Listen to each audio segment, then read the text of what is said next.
nandito ako sa position na to. Tapos, habang nag-aantay ka ng bus at naiihi ka, pwede ka tumingin ng CR. Dito, may CR daw dito. Kaya dito, sa may palengke, may CR daw dito. Meron din doon. Meron din doon. Ang galing. Tapos, nakalagay din kung saan ka pwedeng tumawid. Ayan, pwedeng tawiran. Diba? Hindi mo na problema kung ikaw. So ito pala yung Lego class na kapinalaman. Ang school na to. Layo rin pala. Malapit lang dito sa unit nila, madam. Dito sa taas nitong building. Dito ako maglilinis. Dito yung bagong unit nila, madam. So here we go.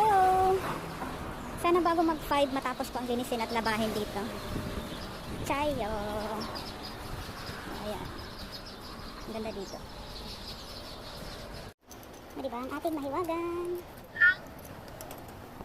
Ang mahiwagan pintuan.